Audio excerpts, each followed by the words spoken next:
Warning, the views and opinions expressed in this presentation are those of the producer and those appearing in the show and do not necessarily represent the views of DerryCam, the town of Derry, or any of its staff or affiliates.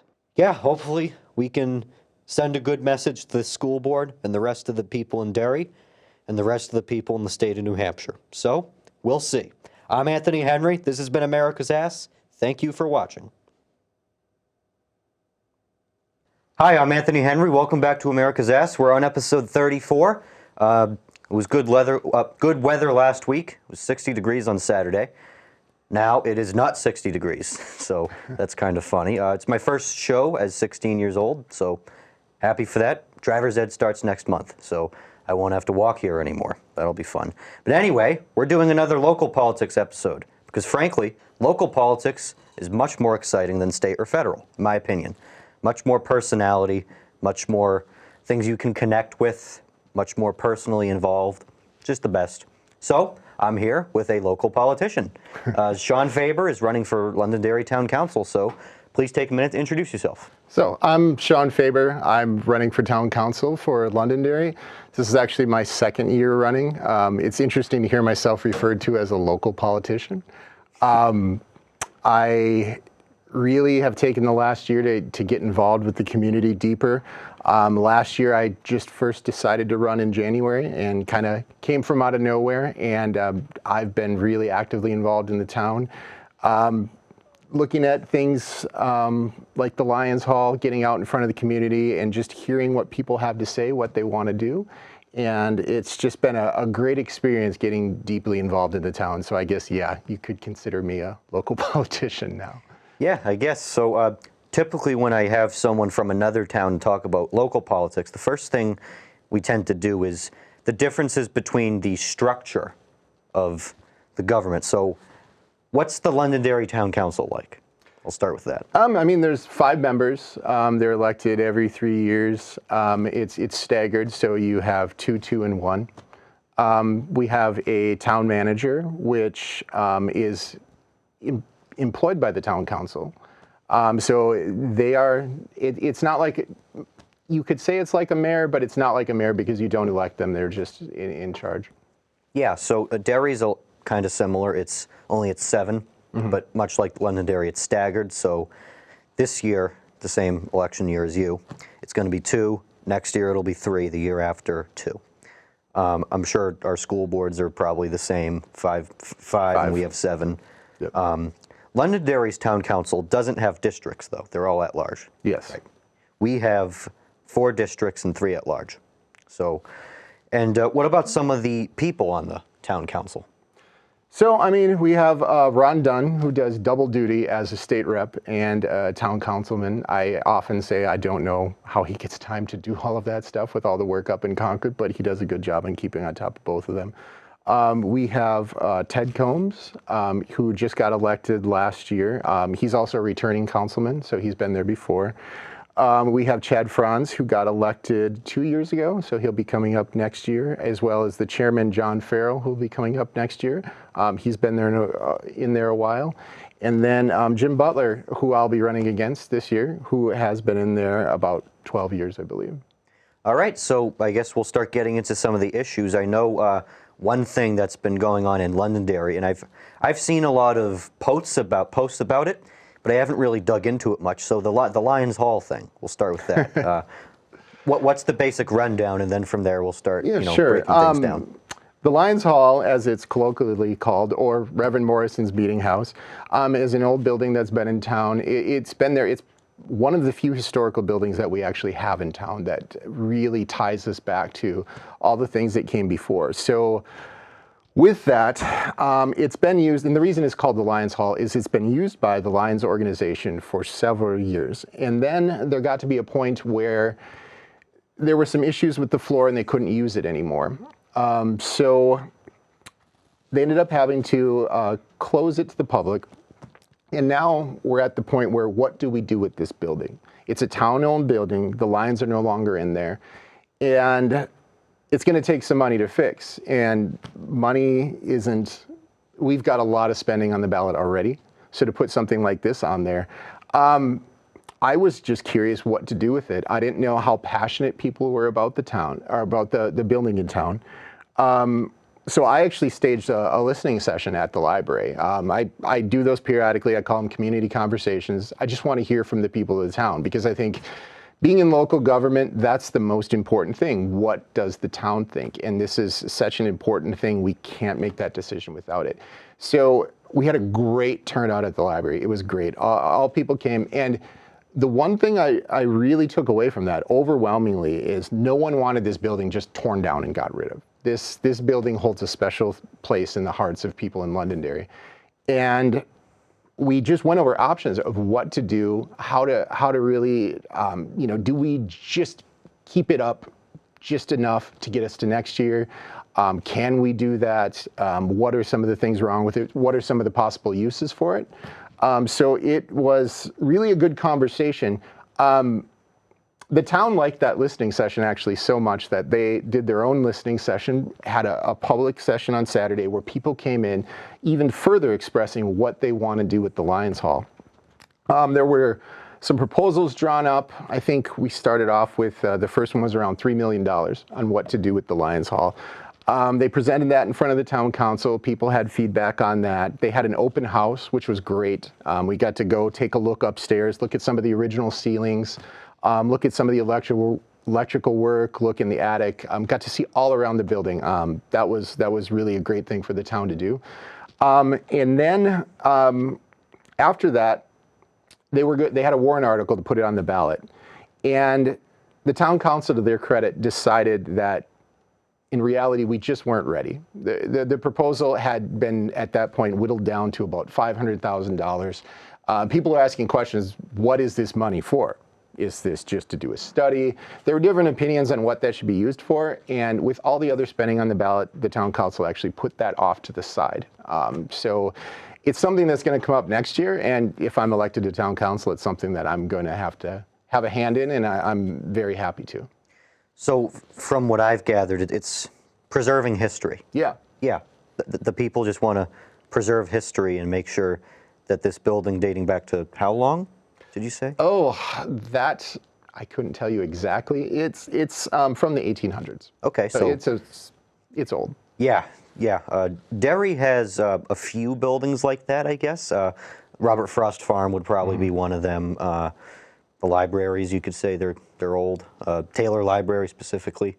A lot of the houses on East Derry and Hampstead Road, those are a couple hundred years old. The Opera House as well is that. Yeah. That's the Opera House, the Adams Memorial Building. That's an old building. That actually came up in our conversations about the Reverend Morrison Meeting House, because they said what Derry had done with the Opera House was so good that we should start looking at some of the things that they actually did to preserve that, because just a great job was done on that Opera House. So possibly something you guys could do is contact Derry, ask what we've done. A Greater Arts Council, that they use it the most, because shows there and all. But so when you were talking about renovations and warrant articles, I can't help but think of the Derry School Board. And I'm sure that we're getting into Derry here a little bit. I'm sure you know some of what's going on with closing Derry Village, possibly closing South Range and building a big new megalopolis school where Derry Village currently is. So I've talked about the deliberative session and what happened there. People wanted some of the budget cut. The school board didn't like that, and then the budget cuts got voted down because the school board managed to get some of their supporters there, just as the Save Our Schools people did. But yeah, we had a citizens warrant article presented, though, by Katie DeLay, who's running for school board. I support her. And it would basically just undo what the school board's doing. Put Derry Village and South Range back permanently. Undo the grade maneuvering that they're doing. They want to make our elementary schools K through 4. They want to turn West Runningbrook into 5 and 6 and Hood into 7 and 8, which I don't really see the purpose of personally, but a lot of people don't. That's why people are so upset. And so we had Jim O'Connell on from the Manchester School Board a couple weeks back, and they're doing a similar thing. And I'm not nearly educated enough to talk about what Manchester's doing, but Derry's not the only town going through a school controversy. And I've been talking about this stuff for months because it's a big deal in Derry. It's going to change Derry for a while if the school board gets what they want. And much like Londonderry is doing with the Lions Hall, we want to preserve our buildings. We don't want our schools torn down.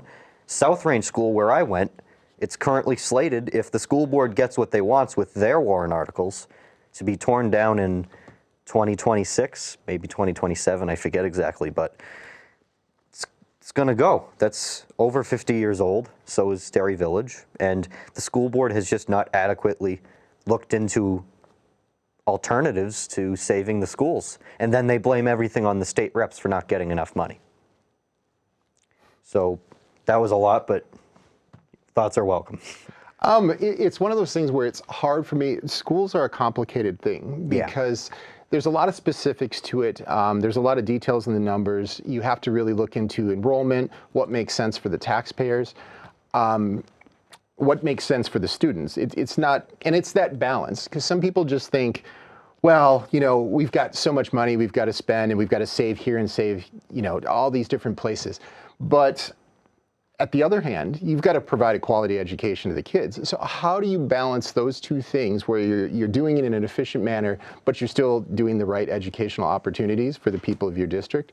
So it's, without really diving deep in the numbers, I had heard a little bit about what's going on here. I heard about the grade realignment. Yeah. And that initially to me was a little confusing too. Like, okay, it really depends on the numbers of who's in what grade, what those facilities will be able to adequately serve, and how that makes sense. So without diving deep into the numbers, I can't give a off-the-cuff thing. It just initially seemed confusing to me.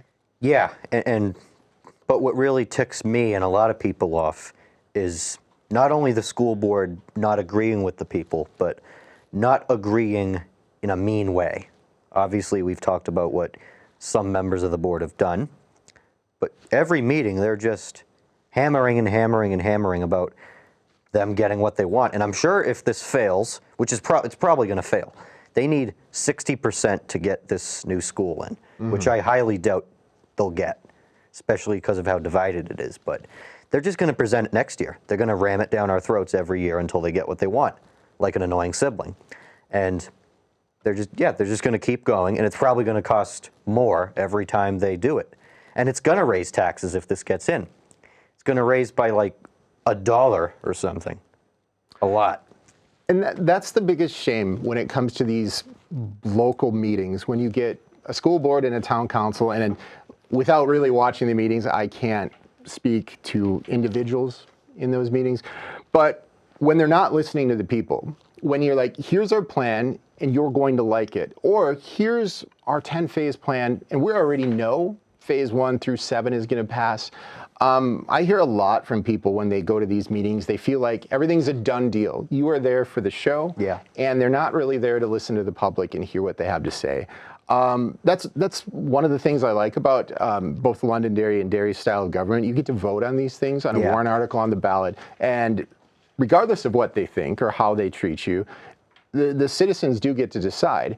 But public servants should treat people better than that. There's no reason to get antagonistic about it. You see some of these videos of school boards in other states and things where people are just getting removed by security and other things.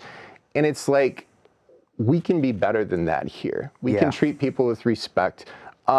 And it goes both ways. Sometimes some of the people can be feisty that come up there, and it's getting that tone back to, let's focus on solutions and not the people. When you start calling out people by name and doing things like that, you're getting drawn into the weeds. And a lot of times it takes me back to what my mom used to say, like, it doesn't matter who started it, just stop fighting. And let's all get back to just getting the town to be a nice place to live and getting the things that we need in an efficient manner that really takes care of people's needs. It's always such a battle between just, it's got to be all this way or all this way. It's got to be A or it's got to be B. Can we think of a way to get A and B? It's people really got to think outside the box sometimes. And I think especially when people have been in there a long time, that tends to happen because you get in a zone, you get in a methodology of working, and without thinking about it, you're just like, oh, well, this is the way it has to be. You start getting into habits where you're doing things in a certain manner. And that's why I think, too, it's important sometimes to change up people from time to time on some of these councils and boards, just to get, fresh face in there, some fresh ideas, and not the same old solutions to problems, because sometimes those solutions aren't working. And people aren't happy. And then they show up, and then we end up in these scenarios. Yeah, and it's why I really like that you're doing listening sessions. I wish our school board would, instead of doing education sessions, because they're trying to educate us on why we need this, listening sessions instead. Listening to the public, gathering what the public wants, the public that shows up, the public that's involved, that knows firsthand these issues, and listening, forming a solution out of what the public wants, not forcing the public to do your solution. Well, my brother actually was on town council for 11 years, and I got some of that from him because a lot of times I'd ask him, what are you going to do on like the tough issues? And he would say, people call me up and they tell me, I'm here to represent. I'm not here to decide and tell them how it is. If people want this, then that's what I'm going to give them. If they want something else, okay, but that's what people want, and that's what I'm here for, to help facilitate and get the needs of the town in. And I always thought that was a good approach to going about things. And on those tough questions, like we just did a community conversations on the water warrant article in town, because people have a stake in what happens when you put something that big of an investment that's going to be around for 20 plus years. We're going to be paying for it, 20 years, we're going to be paying for it. And then it's the foundation for what could be the future of Londonderry. So if you don't take into account what people want, how do you know that you're doing the right things for the people you serve? Even in campaigning, I've done coffees with Shawn Saturdays, where I sit at Dunkin'. It's announced anybody can come in, sit down. Let's talk about things. Let's hear what your needs are. Let's hear what you want from your town government and go forward from there. Because that, I think, is the part that just got lost in what we're trying to do. Yeah, so on that water warrant article, I saw you're doing listening session on that, I believe. What is the water warrant article? So in Londonderry, there's a road called High Range Road. I mean, I think your viewers are probably familiar with the St. Gobain spill. So we have contamination from that. And right now, there's an opportunity where we're going to get funding where we will end up paying $2 million out of pocket. There's going to be a loan that's going to be a 1% loan, and then it's going to transition to very low interest. And it's something where the price would be right if we did it now. So the question comes down to this. Are we going to put water in town and start expanding that out? And if the answer is yes, is the price right to do it now when we have all the funding available? Or should we wait to the future? Maybe some funding will be available, maybe it won't, but the cost might be much higher. So it's really thinking about the future, and do we spend now at this price, or do we take a gamble and spend later? And that's the hard part about figuring out, what do people want? Because it is a gamble, and do people feel like taking that risk with their tax dollars?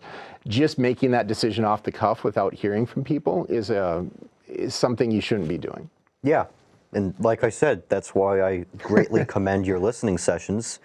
I really don't think people in other towns have done those enough. Not just Derry, like other local towns such as Manchester or Nashua. I believe Salem's done some for their police station, which if I ever have someone from Salem on again, we'll be talking about that. That's another similar topic to Derry schools. But yeah, it's best that local government has a lot of public input. Yeah. Or it's just not going to end up right. So keeping on local government, the budget process. What is the budget process like in Londonderry? I know one thing that's different from Londonderry, you guys have a budget committee. We don't. Oh, interesting. So our town council and our town manager, well, town administrator we call him, and our chief financial officer, they do the budget. We don't have a separate committee for it. So what's the budget committee like, and how does it relate to the town council or the school board, stuff like that? So we have a 7-member budget committee, and they are active throughout the year, but they're very active in the 3 months which we call budget season. So outside of budget season, they do things like their tour schools, their tour the fire hall. They'll take a look at the things in town and just really get educated on what's going on. But when it gets down to budget season, they're actually working with the town and the school board.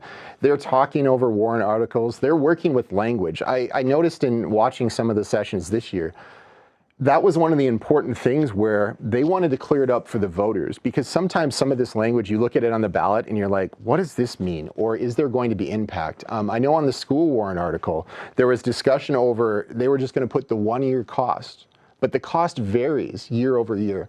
And through members of the budget committee, they actually got that extended where 3 years of cost were put on the ballot. So people would see, okay, this year it's a little less expensive, but next year it jumps up. Then the year after that, it goes slightly down. So people can really know what they're in for. So it's a way that citizens can really participate in the budget process and have an effect. The difference between Londonderry and some other budget committees, though, ours is advisory. But I will say, to Londonderry's credit, they do really take into account the budget committee and what they think. They also put the budget committee's recommendations on the ballot so people can see if they haven't been that involved. And they would go, well, what do the people that have been here in the meetings think?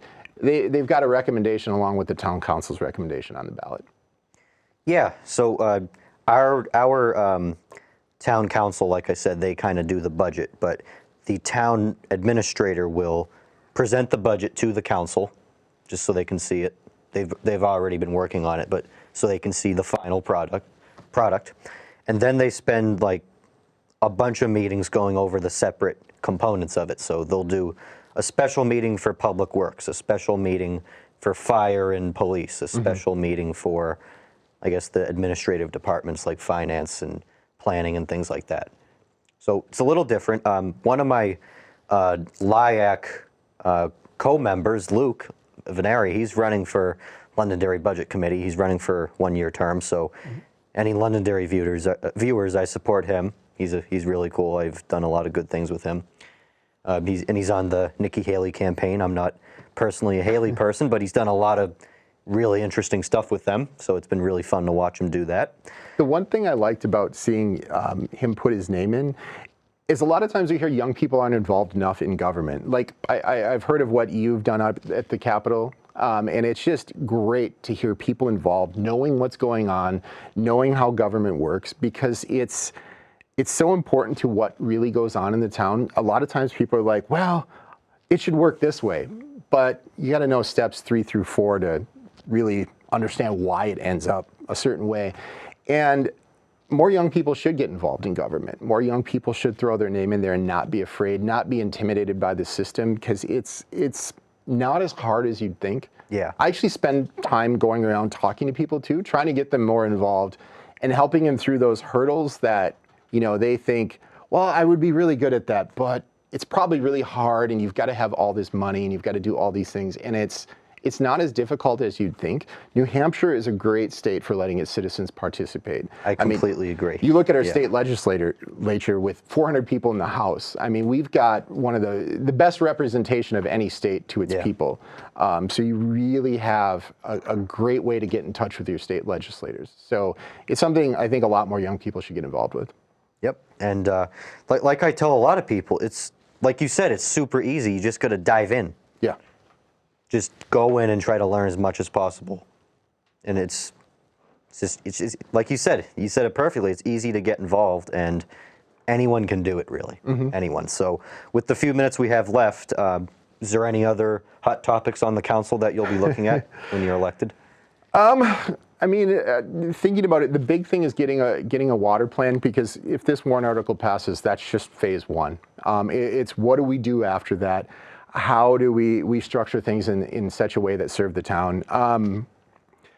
Spending is another thing. I mean, people are, and I'm sure that's across the board in a lot of towns. I'm sure that's a issue here in Derry too, where people got their property tax bill this year and they're like, I don't know if I can afford to live in this town in 5 years. When you hear people saying that, that is so scary. We are there to serve the residents, not push them out. And we've got to be really careful. There's a balance too with providing the services we need for the town, and yet being really careful with our taxpayers. Before one of the budget sessions, I actually outlined that in public comment. I went and said, if we've got, and I did the numbers, I don't have them in front of me, but I'm like, this much increase on a tax rate equals someone's phone bill. This increase on a tax rate equals someone's groceries. These are the things that we're playing with for some people who, with inflation, with the utility bills going up as they are, there's some people struggling, and we've got to keep that in mind too. Yeah, so we got a few minutes left, so any other last thoughts you want to give before we end? Go ahead. If you want to learn more about what I'm doing, Faber for Londonderry, facebook.com/Faber for Londonderry, or if you want to just do a search, Shawn Faber for Londonderry, you can see my campaign website. There's a place where you can donate if you want. Get in touch with me too if you have anything else. If you're interested in running for office, everything else, I'm just really apt to listening to people, helping out, not just in Londonderry. I actually talked to someone last week who was like, how do we get things going in Derry? And I'm like, no, I'm there to help. I'm there to advise whatever I can do to help make this a better place. New Hampshire overall, I'm happy to help. Yeah, so our town council campaigns, we have two spots, our District 1 spot, which is kind of South Derry near Wyndham, and then one of our at-large spots, we have both those up. Erin Spencer's running unopposed for District 1 again. She's awesome. And then our at-large spot, we have Phyllis Katsakora's longtime incumbent is retiring. So we have Tom Carden, the former chair of the town council in 2015, when there was some controversies there, versus retired Derry Battalion Fire Chief Jack Webb. So I'll be talking to both of them in the coming weeks, learning more about them, see who I'll support. I like both of them a lot, but we'll see who I support. And I'd be remiss if I didn't say this while we had a Londonderry person on. Go Astros. Yeah, we're gonna win Mac Black again. So, all right, I'm Anthony Henry. This has been America's Ass. Thank you for watching.